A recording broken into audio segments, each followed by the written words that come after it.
59-এ এটা কিন্তু আরো একটি গুরুত্বপূর্ণ অ্যাকশন আইটেম, আমাদের 159 নাম্বার অ্যাকশন আইটেম। আইসিটি শিল্প উন্নয়ন তহবিল, আইসিটি ইন্ডাস্ট্রি ডেভেলপমেন্ট ফান্ড আইআইডিএফ গঠন করা হবে এবং ওখানে কিন্তু অলরেডি আইটি পলিসির মধ্যেই বরাদ্দ উল্লেখ করে দেওয়া আছে 100 মিলিয়ন বা 700 কোটি টাকা। এবং এটা কিন্তু বেসিক্যালি আবার লিঙ্ক, এটা যেটা 158 এবং 159 দুইটা কিন্তু পাশাপাশি আছে এবং মানে বেসিক্যালি আমরা এজেন্সি করলাম, অথরিটি করলাম, তার জন্যই কিন্তু এই বাজেটটা আসলে বরাদ্দ দেওয়া আছে বা বরাদ্দের কথা উল্লেখ করা আছে। তো এইটা কিন্তু একটা বেশ গুরুত্বপূর্ণ ব্যাপার, এই জন্য যে আমরা প্রায় ক্ষেত্রে দেখি যখনই কোনো আইটি প্রজেক্টের কথা হয়, পার্টিকুলারলি সেটা হয়তো সফটওয়্যার টেকনোলজি পার্ক হোক, আইটি পার্ক হোক বা বিভিন্ন ধরনের বড় প্রজেক্ট হোক, প্রায় ক্ষেত্রে কিন্তু দেখা যায় কোনো পার্টিকুলার ইন্ডাস্ট্রি ডেভেলপমেন্টের বা হয়তো কোনো হিউম্যান রিসোর্স ডেভেলপমেন্টের ব্যাপার হলো, সব ক্ষেত্রে ফাইন্যান্স মিশিয়ে যেতে হয় বাজেটের জন্য এবং এই প্রসেসের মধ্যে দিয়ে কিন্তু মানে ঘুরতে থাকে, 1 বছর 2 বছর চলে যায়। কিন্তু এই যদি এরকম একটা ফান্ড তৈরি করা হয় তাহলে কিন্তু, এবং এইটার যদি অথরিটি বা এটার পরিকল্পনা বা এটার সুপারভিশনের দায়িত্ব পাবলিক প্রাইভেট পার্টনারশিপের একটা বডি তৈরি করা হয়, বাংলাদেশে অনেক আছে, আইআইডিএফ টাইপের বা ইটকল টাইপের অলরেডি এরকম উদাহরণ কিন্তু আছে। এটা থাকলে কিন্তু বারবার ফাইন্যান্স মিনিস্ট্রির কাছে আসা যাওয়া করতে হবে না, খুব দ্রুত আমরা ইন্ডাস্ট্রি ডেভেলপমেন্টের যেসব প্রজেক্টগুলো আছে, এটা পার্ক হোক বা ট্রেনিং হোক বা হোয়াট এভার হোক, আমরা কিন্তু বা কানেক্টিভিটি হোক, ইনফ্রাস্ট্রাকচার হোক, আমরা কিন্তু এগুলি করতে পারি। এই জন্য কিন্তু আমরা মনে করি এই বাজেটে হয়তো 700 কোটি টাকা একটা বড় টাকা, বাট অ্যাটলিস্ট যদি এরকম একটা ফান্ড তৈরি করা হয়, সিড ফান্ড হিসাবে 50 কোটি বা 100 কোটি টাকা দিয়ে দেওয়া হয় এই বাজেটে, আমরা মনে করি it can be very good start এবং ভবিষ্যতে হয়তো এই বাজেট এই ফান্ডটা এরকম করে আনা যেতে পারে। 161 নাম্বার অ্যাকশন আইটেম, স্থানীয় রপ্তানিমুখী কাজের জন্য স্বল্প ব্যাংক সুদে বিশেষ ওয়ার্কিং ক্যাপিটাল ফান্ড তৈরি করতে হবে। এটা আপনারা জানেন ইন্ডাস্ট্রির একটি বেশ বড় সময়ের দাবি।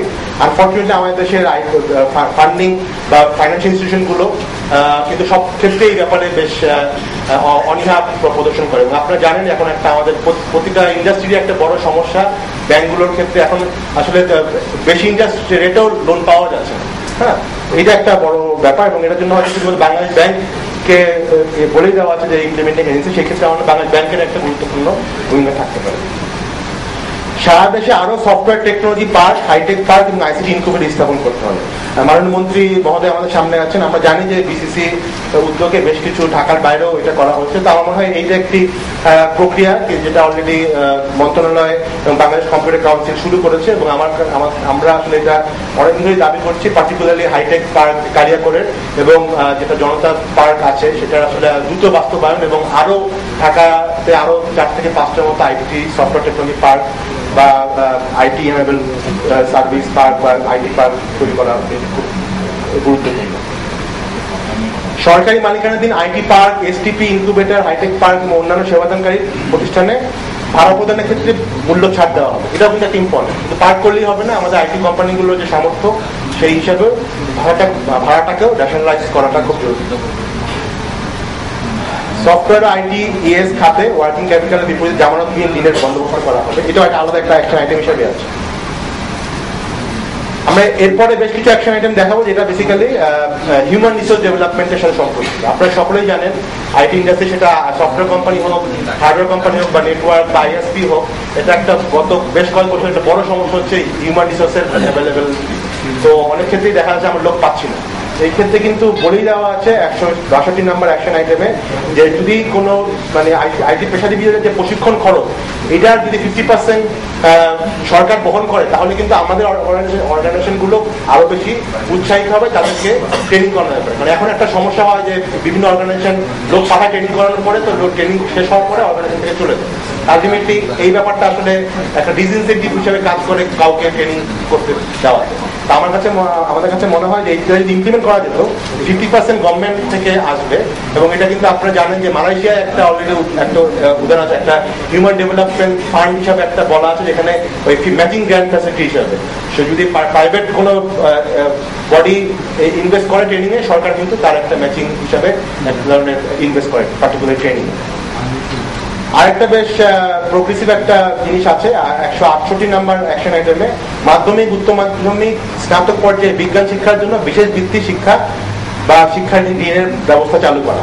এটা আসলে একটা বড় ব্যাপার, কারণ আপনারা সকলেই জানেন যে গত কয়েক বছরে 5 থেকে 10 বছরে বিজ্ঞান শিক্ষার হার কিন্তু ড্রাস্টিক্যালি ড্রপ করেছে। এখানে 2000 সালে এসএসসিতে 30% বিজ্ঞান শিক্ষার্থী ছিল, 2010 সালে এটা কিন্তু 20%-এর নিচে নেমে এসেছে। আসলে আমরা যেভাবে চিন্তা করছি যে আগামী 5-10 বছরে আমাদের একটা বড় আইটি ইন্ডাস্ট্রি হবে, তো আইটি ইন্ডাস্ট্রি হওয়ার জন্য তো আসলে শুধুমাত্র টেকনোলজি পার্ক বা এন্টারপ্রেনার দিয়ে হবে না, আমাদের র মেটেরিয়াল তো মেনলি হচ্ছে আসবে হচ্ছে স্টুডেন্ট লেভেল থেকে। এখন সবাই যদি বিবিএ পড়া শুরু করে আর অন্য কিছু পড়া শুরু করে, আমাদের ইন্ডাস্ট্রিতে কাজ করবে। ওই জন্য আসলে সরকারকে কিন্তু একটু অ্যাফার্মেটিভ অ্যাকশন নিতে হবে, যাতে এইচএসসি বা এসএসসি লেভেলে এনরোলমেন্টটা সায়েন্সে পারে, যাদেরকে আসলে আমরা আমাদের ইন্ডাস্ট্রিতে টেকনোলজি ইন্ডাস্ট্রিতে অ্যাট্রাক্ট করতে পারবো। সেই ক্ষেত্রে আসলে এটা আমাদের পক্ষে ইন্ডাস্ট্রি একার পক্ষে সম্ভব না। তো সেই ক্ষেত্রে স্পেসিফিক্যালি বলে দেওয়া আছে যে ministry of education, Bangladesh bank এবং বিভিন্ন ফাইন্যান্সিয়াল ইনস্টিটিউশনের ইন্টারভেনশনে আমরা কিন্তু এই জিনিসটা চালু করতে পারি। শিক্ষা ঋণ হয়, যে কথা যারা টেকনোলজিতে পড়বে বা আইটিতে পড়বে তারা আলাদা একটা শিক্ষা ঋণ পাবে। হ্যাঁ, এবং বিভিন্ন ব্যাংকে অর্থাৎ রিফাইন্যান্স করতে পারে বাংলাদেশ ব্যাংক, এরকম কিছু করা যেতে পারে। কিন্তু এর জন্য আসলে তাদেরকে তাদের সাথে কিছু কথা বলতে হবে। অ্যাকশন আইটেম নাম্বার 177, এটাও কিন্তু একটা ইম্পর্টেন্ট ব্যাপার। সকল আইসিটি গ্র্যাজুয়েটের সুস্পষ্ট মানদণ্ডের ভিত্তিতে 1 বছর মেয়াদী অন দ্য জব প্রশিক্ষণের ব্যবস্থা করা হবে, যেখানে 80% বেতন, মাসিক সর্বোচ্চ 10,000 টাকা সফটওয়্যার প্রতিষ্ঠানকে প্রদান করা হবে।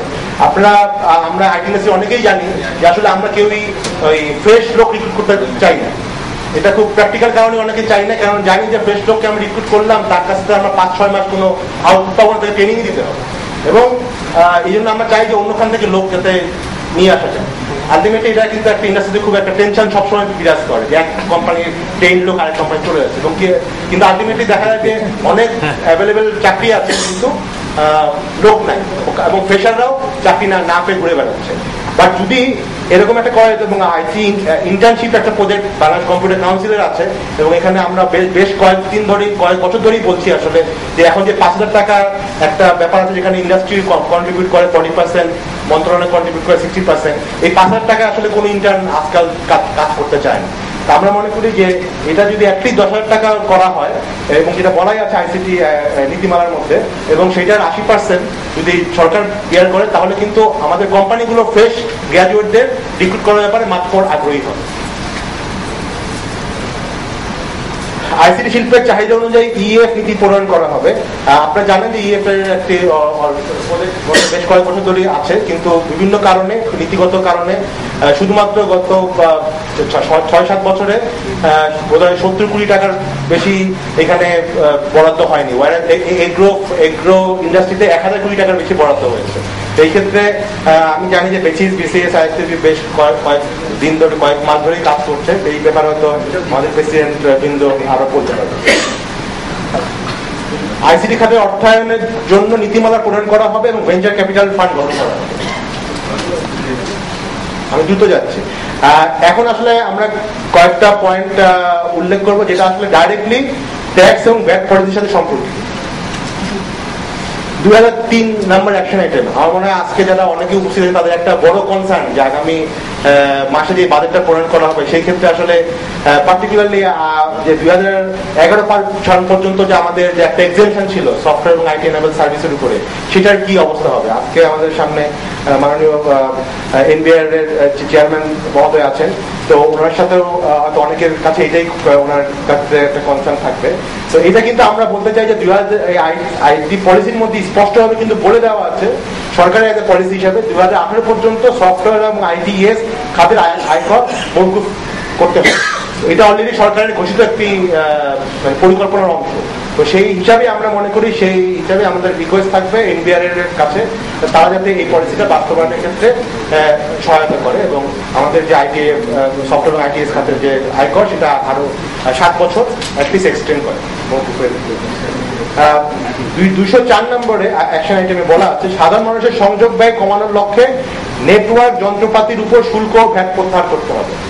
আমাদের একটু পরে একটা ডিটেল ডিসকাশন আছে পার্টিকুলারলি বিভিন্ন আইটেম অনুযায়ী, সেইটা কিন্তু অলরেডি বলে দেওয়া আছে। বিভিন্ন নেটওয়ার্ক যে কানেক্টিভিটি যেসব খরচগুলো আছে তার উপর যে শুল্ক এবং ভ্যাট এখনো বেশ কিছু আইটেমের ক্ষেত্রে আছে, বেশ কিছু আইটেমের ক্ষেত্রে হয়তো কিছুটা অনেক হ্রাসকৃত হারে, বেশ কিছু আইটেমে কিন্তু এখনো আছে। সেটার ব্যাপারে হয়তো সুমন ভাই তার বক্তব্যে আর ডিটেল বলবে।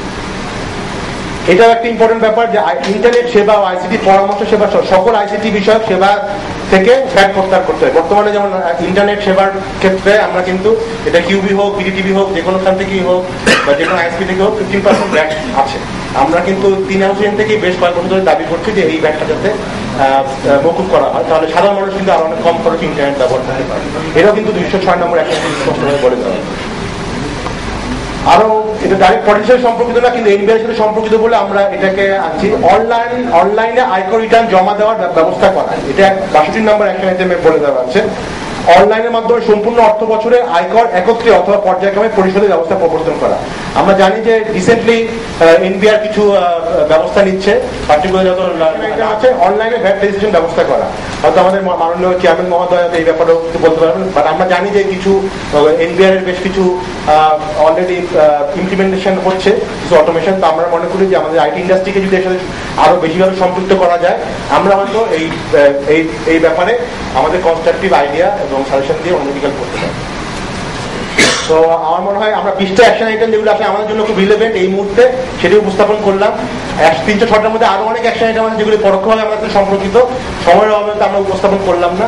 আমার কাছে মনে হয় আমাদের যে আজকে আমাদের অতিথিবৃন্দ আছেন তারা এই ব্যাপারে তাদের সুচিন্তিত বক্তব্য বা রেসপন্স প্রদান করবেন। ধন্যবাদ।